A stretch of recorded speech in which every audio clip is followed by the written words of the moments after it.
There is one thing that separates a beginner trader from a professional trader. And that difference is the beginner trader, they focus on confluences. They learn a lot of things online. They bring it all together to the market. They try and tick some boxes and they mix it all together and hope that becomes a strategy. Whereas the professional understands that you need not confluences, you need a strategy, a predefined edge that is data backed where you have setup types categorized. So the beginner trader comes to the market and hunts for a setup every day, looking for what could fit, trying to piece everything together like a jigsaw, trying to decode the market, trying to make sense of the market, trying to figure it out on the fly every single day. Whereas the professional, they sit back in their seat, they take a deep breath and they look what is the market presenting compared to their checklist. If the market matches their plan, they take a trade. If the market is different to their plan, they simply walk away. Whereas the beginner trader is decoding, hunting, analyzing, figuring it out. The pro, they are watching, observing, and only when everything aligns, that's when they strike. So today I'm going to show you exactly that. An A+ setup, something that is predefined, data-backed, has a proven edge, something that I've been utilizing for the last 10 years and my absolute favorite setup. An A+ setup with a positive win rate, a great risk reward, a trade I would take 10 out of 10 times. And in this video, I'm going to show you exactly step by step how to find it, a case study of a real life trade that I took from recent price action, not cherry picked. And my goal by the end of the video is that you can literally copy and paste it into your own trading system to help you on your way towards profitability.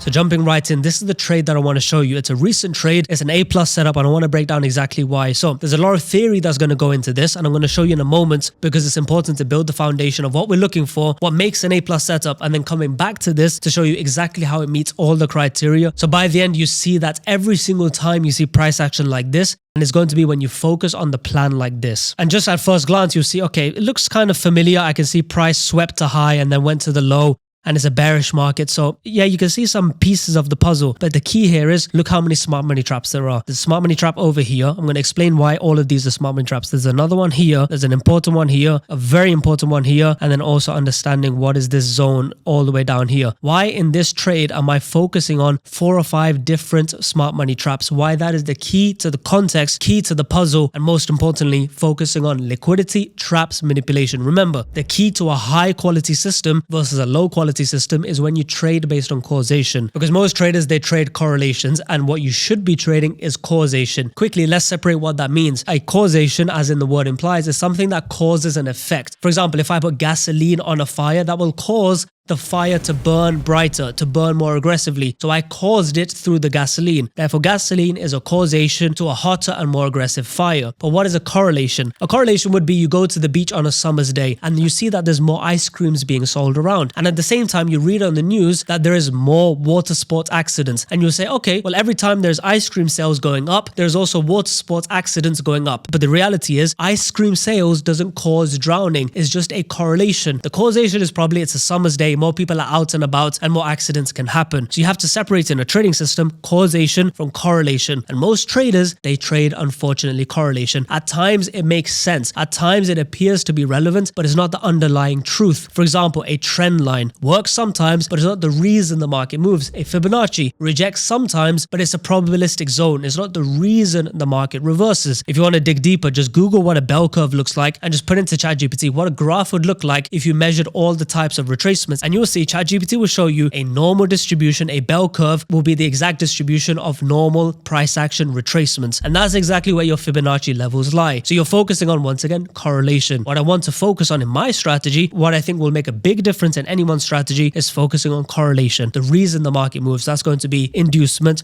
time, lower time frame confirmations. These are the truths of the market. And the first one, inducement, is going to be taking liquidity of all types of traders, whether it's a trend line trader, whether it's a market structure trader, whether it's a smart money trader. We are focusing on mass liquidity, mass manipulation, and mass inducement. That is a cornerstone, a truth of the market. And I want to build my strategy around that. So that's what we've done here. And if I focus onto the M1 time frame around the entry, just to show you a snippet before we get into the details, you'll see there's a few traps here because when you focus on the smart money signature of equal high, highs, a resistance level, a sweep, a break of structure, London Open, then it goes on to fail. Why? Why does the whole zone go on to fail? That's interesting. But once you see that mass manipulation of the smart money concepts, then you see a real inducement, then you see a entry, which is our second real inducement, and you realize the inducements are running the show, but they are sweeps just like the smart money zones. How can we know the difference between this sweep, which is a trap, versus this sweep and this sweep, which was real and led to the real move? How can we differentiate that? Or even this one, we sweep a low, it causes price to go higher, give a bullish break of structure, but it doesn't cause price to go higher once again. It fails and actually continued lower. Why is that? Because market doesn't focus on just sweeps randomly, it focuses on manipulation, inducements, entice, invite, and take out.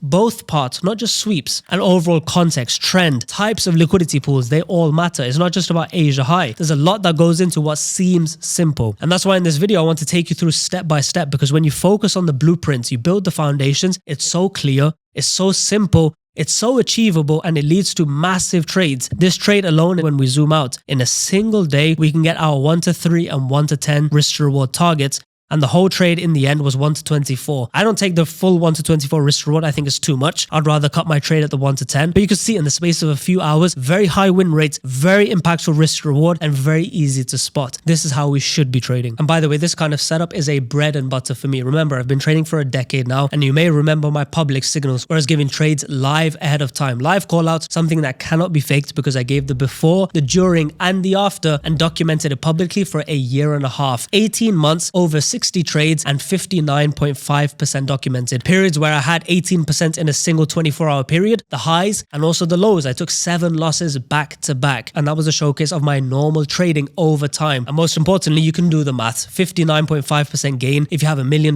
in funding, 3 or 4% per month over time with large capital is life-changing amounts of money. And that's why I've been able to make millions of dollars in my 20s. Even when I was a university student, I made my first $1 million. And now fast forward a decade, I've built a life of my dreams and proved it with transparency and performance with live callouts, something that nobody is doing. And the reason I mention all of that is because majority of my trades look like this. If you go back on this channel and you watch all the case studies where I'm breaking down the trades that I took, the live call out showing the proof, the MyFX book, the timestamps, the entries on my MetaTrader, everything I showcased for a year and a half, watch those videos and you'll see the repeated pattern of every single trade that I took, focus on trend, smart money traps, inducements, time, lower time frame confirmations, the trinity I always speak about. So let's get into this video. I'm going to go step by step, starting off with the higher time frame. So the first thing to note is market trends. When you have a sequence of higher highs and higher lows, you focus on that last main push, that last bullish main push. Usually I'll be looking for this on a daily time frame. After that, I'm going to be waiting for some bearish legs. Specifically, I want to find 2 legs of bearish, like so. When I have found 2 legs of bearish structure, not one, because that first one could just be a continuation higher. It could just be higher highs and higher lows, internal structure. But when I see a first leg come lower, fail to make a higher high, and also go on to make a lower low internally,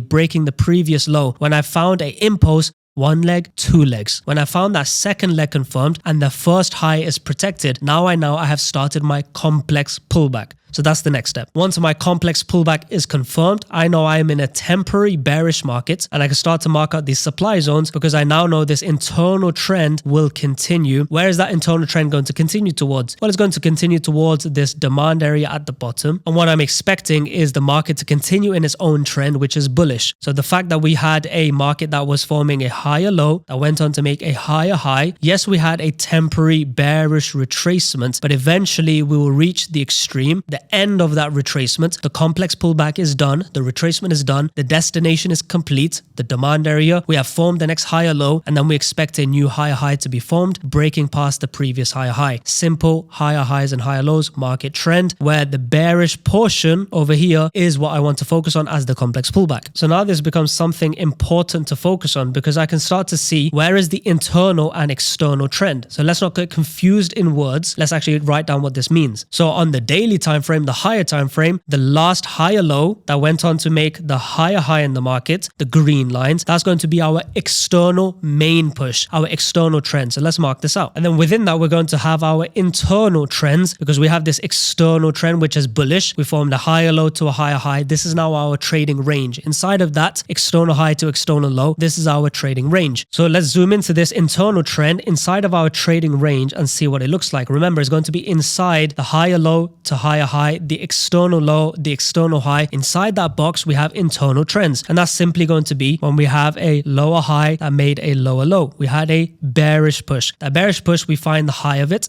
and we have that internal high, and the low of it, the lower low, that internal low. And we can start to see as the trend continues, it respects the previous high and makes a new internal low, breaking past this previous low. So then we have found a new low in the market, and the new protected high of that push is here, meaning to say now the internal main push of control is this one, where we have the last lower high that made this current lower low. And therefore we have the internal high and the internal low. And then when price breaks it once again, we make a new internal high, we break lower past the previous internal low to make a new internal low. So therefore we have found a new low in the market and a new high in the market. So we're just following the market structure of lower highs and lower lows and projecting our internal highs and internal lows. So therefore internal structure and external structure. So now this is how we can connect everything together. We have our external trading range, which is bullish because we have a higher low that made a higher high in the market. And we have therefore the external low, the external high, our external trading range. And therefore the destination or the end goal is this demand area. And what do we expect when price arrives to that demand area? We respect the external low and we break the external high to make a new bullish trend, a new higher high. And therefore that will be our new bullish range, our new bullish external trading range. And then inside of this, we have the bearish ranges. We have two legs that define an internal trend. And then we start to see this internal lower highs and lower lows, a bearish trend inside of our bullish trading range. And therefore that is defined by the last internal lower high that made an internal lower low, making our internal high and our internal low, defining our internal trading range. So therefore, to put it all simply, we have an internal range and an external range, an external high, external low, internal high, internal low, and we connect it all together. Now, this is the basics, the foundation. How can this lead to traps and quality setups? Okay, so now let's build roadmaps. What does a bullish trend look like? A sequence of higher highs and higher lows. What does a bearish trend look like? A sequence of lower highs and lower lows. And what does multi-time frame trend look like? It looks like you have a bullish trend, and inside of that bullish trend, you have a bearish trend, and then you continue bullish. And then you have a bearish internal trend, and then you continue bullish. So bearish portions inside overall bullish trends. And that's exactly what we're trying to understand. Simple price action, layers to it. So when we understand that, we'll see that this internal bullish trend after these two legs was defined, we start to see a sequence of lower highs and lower lows and internal trading ranges. Therefore, we know that trend is going to go all the way down to our target, which is this demand area, and we should respect the external low and we should violate the external high, meaning we go first to the demand and then we go to make a new higher high in the market. So therefore, that becomes the roadmap. We are going to be bearish into the demand area and then bullish on the way out. And that's what we need to understand as the story and the journey of what's happening. So therefore, when I see this internal trend, I can already spot a few things. For example, here is not a demand area. A lot of people may start to think, oh, this could be a demand area because we had a strong bullish push. You might see the internal bullish price action and think, oh, that's a demand area. No, it's a trap. Write this down because it's important. Higher highs are not supply. Lower lows are not demand. Write it down because it's so important, and I'm sure you already take unnecessary losses because you lose context. Higher high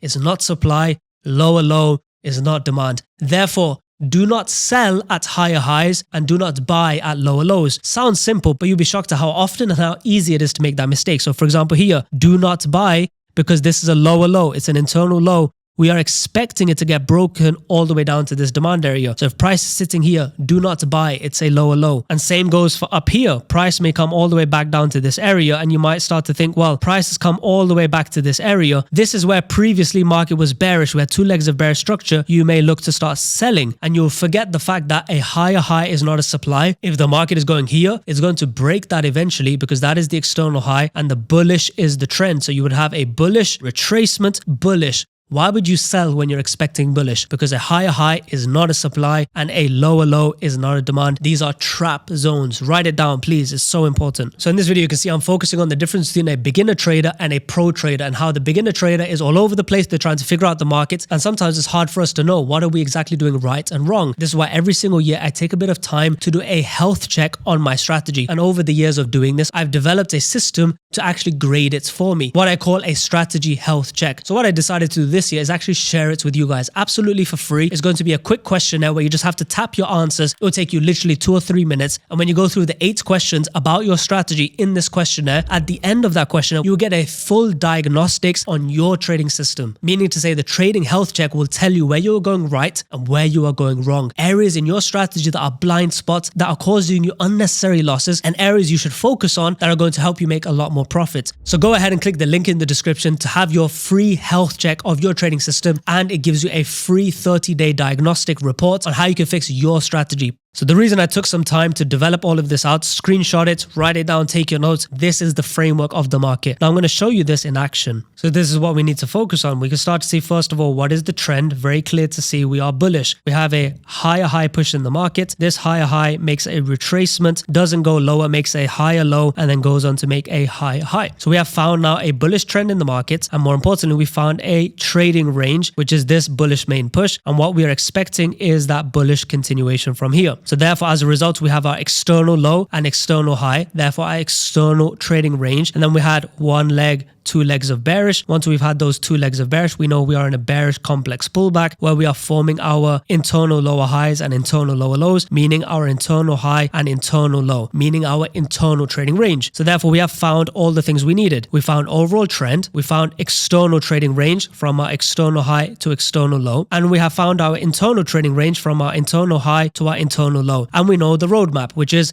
it's going to be bearish all the way to our demand area, and then we will go higher and break the external high. So bearish to bullish. Same thing that we were just describing. And therefore, the key things become this area, which is a lower low, is not a demand area. Do not buy at lower low. Do not sell at higher high. And I'm going to show you how people make that mistake and how we can take advantage of it. So this is the framework. Very simple. We found our trading ranges. We found our trend. We built our roadmap. Then we can drop lower time frame. So when I go down to an M15, I want to focus on the fact that I know this is an internal low. It's a lower low, a previous lower low. It should be broken. Lower low is not demand. And when I focus on what happened before, we can see we are clearly in a bearish trend because that's what we were expecting. Remember, we are in this bearish complex pullback. We are in this bearish retracement all the way to the demand area as the target. So if I know that's where I'm going and I can see that trend clearly, where we have lower highs and lower lows, lower highs and lower lows. I found my bearish push like so. I found my extreme POI and my decisional. This is the one that was responsible for the break of structure. And therefore, when we focus on what's going on, we see that bearish push that broke structure past the previous lower low. Price has now come back to that decisional. We've hit the point of interest because this is the area that broke structure. We broke this level here. Price has met that objective. Where are we going? We're going lower. To not only break the previous lower low, but actually to go to our target, which is that demand area on the daily time frame, which is our external low that is to be respected to break our external high. When I know all of this, I know that the trend right now is clearly bearish, and I know this area is not a demand area because it didn't even make a higher high. It may have had some internal bullish price action only to go to our supply zone, which is our decisional, which broke structure, and therefore we are expecting price to respect and continue lower. If that's the framework, how do people get lost? Because it seems very simple. We are in a bearish complex pullback. We are going to break the previous internal low and go all the way to our demand area, and therefore the new trading range we should expect to look like this, where we have a new internal high like this, and our new internal low should be all the way down here. If we're expecting that, how do people get it wrong? And this is where the magic happens. This is where people get confused, and it all starts from the previous day. The previous day, what happened? We saw price build some liquidity around Asia low. We had a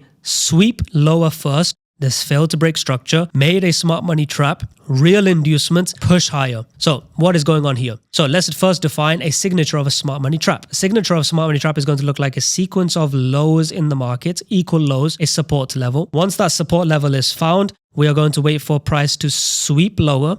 Perfect. And we're going to see that reaction higher. Now, what smart money traders are thinking is that support level was actually liquidity. It was equal lows. And therefore, this area should be the order block with the imbalance and everything that smart money traders look for to be looking as a demand area. And they are going to be looking to buy from the zone. What they don't realize is, for a few reasons, watch my smart money trap guide on all of the reasons it could be a smart money trap. What are the criteria? This one, let's just say it failed to break structure. It hits a supply zone. Then we could say this is most likely a smart money trap. Price may end up bullish bullish, but it needs to grab the liquidity first of the smart money traders, meaning to say price will go lower first. It'll go to the smart money traders entry, maybe give some hope to them, get them in, and then sweep them out. Once it's swept them out, we then find our entry, and then the market flies higher. So you have a smart money sweep and then a real inducement of the smart money traders stop losses. That is the signature. And therefore this red box is the real inducement and where I want to be trading, not on this smart money trap zone right here. And that's exactly what happened below. We had price build up some liquidity around Asia low with 1 touch and 2 touch and a few other touches around here. We found a sweep on New York Open. New York Open is a trap time. When did this happen?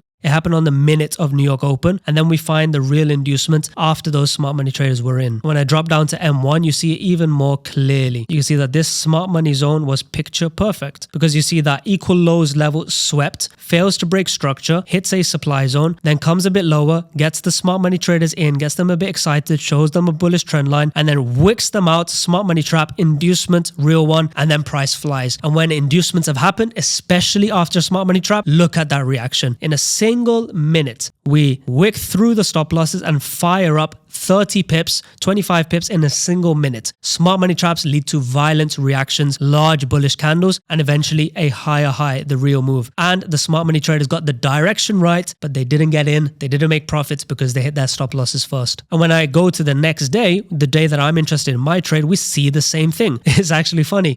We see exactly the same thing where we have equal highs, sweep, bearish break of structure, price comes in, takes out the smart money trap, real inducement, and then price goes. And then price goes lower. Why does that happen? In fact, I can see it all over the place. We have another buildup of liquidity here. We have another sweep over here. So why is it that we have a buildup of liquidity, a sweep, a bearish break of structure, smart money traders getting some hope, but first we take them out, smart money trap, and then we go. Why is the market like this? Smart money trap, real inducement, and then the market goes bearish. And then the real move happens without the smart money traders stop losses. The key to unlocking the market is understanding these various smart money traps that are happening continuously. And here is what I want you to focus on. So building everything together, now that you know what a smart money trap looks like, the higher time frame signatures that we've spoken about, and how a higher high is not a supply and a lower low is not a demand. Let's put it all together to show you how this setup works. So first of all, after that real inducement yesterday, we have a bullish push out. And that bullish push out breaks structure. This previous lower high that made this lower low now makes a higher high. So we have a bullish break of structure found by this arrow. What do we know about bullish breaks of structure? They leave a higher high, and this higher high is not a supply zone. This higher high is not a supply zone. Even though what the smart money traders will be thinking is we swept a level, this could be the sweep, and then we once again sweep over here, and then we saw that rejection, that smart money signature in that supply zone. They're going to be looking to sell. Sure, they are right in the directional bias. They got it right. Price did go lower, but it did not go from that supply zone because a higher high is not a supply zone. So therefore, this area needs to get induced. This inducement needs to happen first, and then the market will go with the smart money traders liquidity first. So that's what we need to focus on, the context. And this lower low over here, because this was a bearish lower low, this is not a demand area. So people that are going to be buying in this area are wrong. People that are going to be buying in this area are wrong because lower low is not demand, and we know that the target is to make the lower low based on the higher time frame. This is the internal trading range. Internal is bearish, and we are going towards where this demand area down here, break this internal low to come towards this demand area is the goal, is the target. So now that we know we are in a bearish trend, we are looking for supply zones, and we know a higher high is not a supply. We need, as a daily cycle play, this is what you look for. When you come to a daily cycle variation, this is how A+ setups are made. You wait for Asia range to present, and you focus on Asia low liquidity and Asia high liquidity. I have an indicator for myself that codes this for me, so I can see it as a blue box. The beginning of my Asia range, the end of my Asia range, the highs and the lows. A blue box to find Asia. Then I need to wait for liquidity towards London Open. So I wait for it. And I know that Frankfurt moves, Frankfurt Open, this purple line over here, which is Frankfurt Open time, 7 a.m. That is a trap time. So whatever happens over here is trap. So when I see prices rejecting once, rejecting twice, rejecting a third time around Frankfurt Open, I know it's false. This is not real rejections. And then I see a sweep. Okay, I see a sweep. So this is what I'd usually look for. But when I see that this sweep around London Open, so usually, again, a good thing, but the context is wrong because this is not a supply zone. So why am I going to look to sell when there's not a supply zone? In fact, this is a higher high, not a supply. This is a trap. Higher high, not supply. So therefore, if I'm seeing rejection in a not supply zone, I know that there is not a sell because it's a trap. So when I see the smart money golden signature, which is build up of liquidity, 1 touch, 2 touch, 3 touch, highs, and then we get a sweep. That sweep leads to a strong bearish break of structure, London open, and then smart money zone activated. They're going to be looking to sell to go lower. The market is going to be working other ways because they're going to be seeing this build up of this trend line, this low over here, and we get an Asia midline sweep that forms a higher high. So when I see that inducement, I know that the inducement of control right now is actually this one. And when I know this inducement of control is here, I know the first target is going to be that smart money trap. Second target is going to be that higher high, and I'm going to be waiting for that to happen. When I see what my goal is, this inducement is the fuel and the target is here and here. Then I know the roadmap is very simple and I put my magnets accordingly. There's going to be a magnet above that smart money trap and there's going to be a magnet above that higher high, which is not supply. And when I see that those magnets are met, then I find my next inducement. So I've induced the smart money sellers, I've induced the higher high sellers, and then I've induced locally. When I've had those inducements, now I know that this inducement over here, that push price higher, has now done its job. Thank you very much, London Open inducement. Now what's in control is this medium inducement because we took out a structure level, we took out a smart money trap, and we took out a local high. When I see all of this in my London key time window, this gray box from 8 a.m. to 9 a.m. UK time, this is my key zone and I see inducement number 1. After that, I see a bearish break of structure. Let me show you. When I see that bearish break of structure, now I'm really interested because now I've seen medium inducement up here that has led to a lower low break of structure, and now I have seen a shift bearish after what? I've seen a bearish shift after we have created my medium inducement because this area, this last higher low that made this last higher high, which is taking out the smart money trap zone, this smart money sweep zone liquidated, this higher high zone structure liquidated because higher high is not supply, and also locally liquidated. Then I found a medium inducement with a bearish reaction, perfect in the key time window. What was the trinity we spoke about? Time, lower time frame confirmation, inducement. So do I have the inducement? Yes. Medium inducement. Do I have the time window? Yes. My London key window. Do I have lower time frame confirmation? Yes. I've got a very clear break of structure. So then all I need to do is focus on that last refined IFC of the inducement, focusing on that imbalance. And there we have my entry. Perfect. That entry is my typical stop loss size of 3 to 7 pips. This is 2.7. So we extended a little bit. I don't want to have a 2.7 pip stop loss. Let's amplify it to 3 pips. Perfect. And my break even protocol, as always, on the M1 shift. So I break even over here. When all the things are measured out, I know my 1 to 3 risk reward line is around here. 1 to 3 risk reward. And then the 1 to 10 much lower. So I can start to see when I measure this out. When I enter, which is in my London key time window, when I enter over here, within how many minutes? Within 3 minutes, I'm break even, and within 12 minutes I've hit 1 to 3 risk reward. So risk free and a partial taken in 12 minutes. Fast reactions, meaningful moves, high risk reward, high win rates, and the 1 to 10 risk reward will be reached very soon, which is my final take profit personally, and that's around here. So when I measure this out, I can see from my entry to the 1 to 10, which is just here, we have done that in 1 hour and 18 minutes. So in 1 hour and 18 minutes in a single session, a 1 to 10 risk reward, and this is a bread and butter trade. How many times have I shown it on this channel? A+ setup, focusing on smart money traps with the trend, and this is a trade I would take 10 out of 10 times. If you manage this trade a little bit differently, if you don't follow my take profit systems, it could be a lot further, because in the end this was something like a 1 to 20 blah blah blah. Here we have it. Yeah, 1 to 20. So we can see high risk reward, everything perfect. And I really want you to focus on just a few setups to find profitability. You don't have to figure out the market, you don't have to break the code, you don't have to focus on every single movement. There's not a trade every single day, but when you find these trades, you take them every time. And it maybe it's once a month, maybe it's 3 times a month, but who cares? Because when you take it, you have a high win rate, high risk reward, easy psychology, and we're just trying to aim for 2 or 3% per month and find a lot of funding so that you can make life-changing amounts of money with high capital, low risk, low headache, and most importantly, restricted, because a restricted trader is a profitable trader.